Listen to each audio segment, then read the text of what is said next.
Na nga mga kapogi, kauwi ko lang, galing ako sa biyahe kanina. Mas ako alas 4. Unang biyahe ko, unang labas ko, sa Plato kami dumaan ng pasahero ko. Tapos, pag nagpas mo dun sa may patawid ng tulay sa C6, kasi papunta kami ng Ortigas. Pagkaana namin, tukod na yung traffic. May nasira ang truck sa gitna ng tulay. Gapang. Hindi ko nang biyahe. Sakripisyo agad.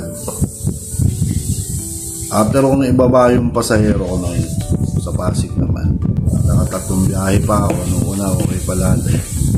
Pero pagbalik ko sa Rizal, dito sa Taytay kanina, layo ng ikot ko. Siyempre gusto kong kumita ng kahit papano. Ito yung gusto ko yung tanong sa inyo, kasi hindi ko alam kung sa Movit lang to, nangyayari ba sa Angkas o sa Joyride. Inikot ko pa yung pasahero ko sa Kalayaan eh. Tapos traffic syempre.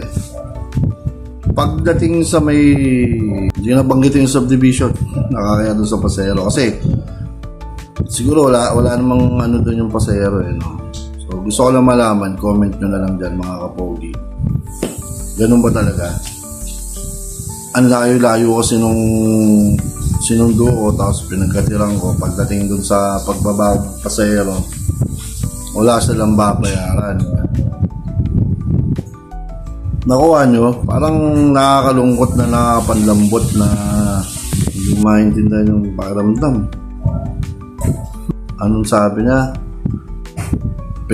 Payless o cashless? Parang yung cashless kasi, alam ko yung cashless eh. Parang payless, promo. Eh syempre, pagod ka tapos mamadali kasi nakakash naman yung yung nakaregister dun sa ng movie. Nangyari ba sa inyo yun? Yung promo, tapos wala silang babayaran. Ang nakakalungkot kasi, hindi naman nakalagay doon na ganun, di ba? O kasi wala pa ako masyadong alam sa app namin eh. Biyahe lang ako ng biyahe para kumita. Tapos dyan, pangalawang beses na yun. Yung unang beses sa Centro Mall naman sa Antipolo, pagbaba ng Fatima. Galing din na mahadli ka naman yun sa Taytay. Pagdating doon, ang cash din yun, ang babayaran niya dapat 167. Pagdating doon sa Centro Mall sa Antipolo, 56. Naka-promo daw. Nakakalungkot. So yun yung kwento ko ngayong araw, mga kapogi. Hindi naman laging ganun, pero alam, hindi yung pakiramdam na syempre tuwan-tuwa ka, may pasahero, tapos gugulat ka, wala silang babayaran. Kalungkot. Pogi. O, naikwento ka lang din yun. Paki-comment na lang kung nangyayari rin sa inyo, kung sa Angkas, sa Joyride, o sa Movit lang nangyayari yan. Wala akong idea mga kapogi. Ito, kauwi ko lang din. Bibilangin ko yung kikitain. Ito yung kinita natin. Mula alas 4 hanggang alas 9. So, ayan. Kailangan natin mga kapogi yan. 1, 2, 250, 350, 450, 550, 600, 650. 650 yung buo.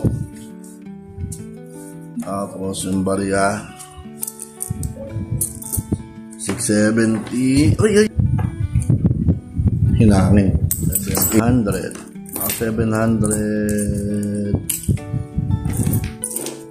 Tapos nagpagas ako mga kapogi 150. So 800, 700, 900 din tayo ngayon.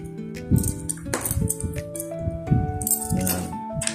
Ay hindi pala, almost 900. Yan yung kinita natin. Wala nang alas 4. Tapos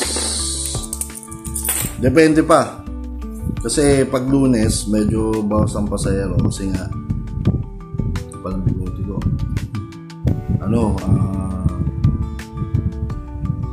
masyadong pasok daw ang call center. BPO, sabi.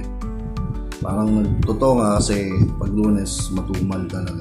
Depende na lang sa biyahe mo kung magmamagdamag ka, kung hanggang alas 2 ka na madaling araw. Ganun. Kasi ako, hanggang ano lang ako. Hanggang ko kasi alas 10, alas 9. Dati umabot ako na una. Mula nung muntikin tayo ma-hold up, ingat na ako. So ayan, tsaga-tsaga lang mga kapogi. Ingat lang sa pag-ride. Ingatan ng pasahero. Maraming pasahero ngayon na sa panahon na ng tip ngayon mga kapogi. Malakas na yung tip. Gusto ko lang malaman kung nangyayari rin talaga yung kinukwento ko kanina na sa ano nga bukas pero ulit tayo. At least nakapagpa-full tank na ako for the first time ulit itong buwan na to. Kasi yung ginagawa ko sa biyahe ko 50-50 lang, 1 litro, 1 litro. Kasi hindi mo masabi yung pasahero eh. Tapos pag crucial na ulit, pag patuyo na, pag hahanap ako ng may 49 pa kasi per liter eh. Naghahanap ako sa Kainta, sa may Karangalan. Ayun, 49.90. Pag crucial na, kinakagat ko na yung 53. Pero hindi ako pumapasok sa 59, sa 64. Lugi tayo. Sa 1 litro, isang guraming pasahero na yun, mga kapogi. Kaya, saka, yun, shoutout sa lahat na nagiging pasahero. Lalo sa nagbibigay ng tip. Salamat. Siyempre, thank you Lord dahil lagi tayong safe. Pero nangyari nga sa akin nung na-vlog ko, nakaraan, nasunog yung kwento nun, nag-error 12 kasi yun. Tapos, paraan, maabot ng 4 na buwan, dapat talaga doon, pulido na sila doon. Dapat pinaayos ko kagad. Sa akin din naman na mali. Yun, napasa. Itong buwan na to, sa last month, panayang ulan. Yun, umusok, nakamoy. Sunog talaga. Buti hindi bumaba sa stator, hindi umabot sa ECU. Hindi, pahinga forever. Ayun, ingatan nyo yung motor nyo. Kasi ako, wala akong alam talaga sa ng motor. Nagtuturo ako dati kung paano magmotor. Ang basic learning, yung safety riding. Pero sa mga pag-aayos, sabi nga ni shoutout kay Coach Mel Aquino, kung lang alam, bigay mo sa may profesyon yung sa motor.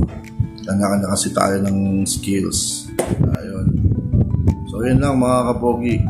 Sinare ko lang, nakakalungkot kasi baka siguro hindi lang naman ako nakakaranas nun. Marami rin siguro. Naranasan ko nga rin minsan, umuwi ako 400-300 lang eh. Diba? Sobrang tumal, sobrang dami na rin kasi natin mga kasama. Siyempre lahat gusto magtrabaho. Pero depende na rin sa yun kapogi. Kung gusto malayo, kasi ako hindi ako lumalayo, hindi ako pumupunta ng Maynila. Antipolo Ortigas lang tayo, Pasig. Kasi mahirap na baka matsambahan tayo ng NCAP. Ayun, paki-comment na lang mga kapogi kung ako lang ba nakakaranas nun.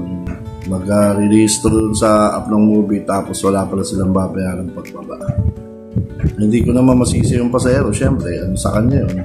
Pabor sa kanya yun. Wala. Kumbaga yung pakiramdam lang na para kang ma-high blood sa sarili mo. Malungkot ka. Ganun yung nangyari. Wala tayong magagawa. So, ayun. Ingat tayo mga kapogi. Sinare ko lang sa inyo. Si Kamoto Gala. Ayan, si Paring Dek-Dek. Shoutout sa iyo, pre. Tuloy mo lang yan. Share lang natin yung mga experience natin. Ingat lang tayo lagi mga kapogi. At ingatan din natin pasahero natin. Ingat tayo dahil panahon ng tag-ulan. Kasi ako nung nakaraan, last week, talagang natuyuan ako ng pawis. So, yun lang mga kapogi. Ingat tayo lahat.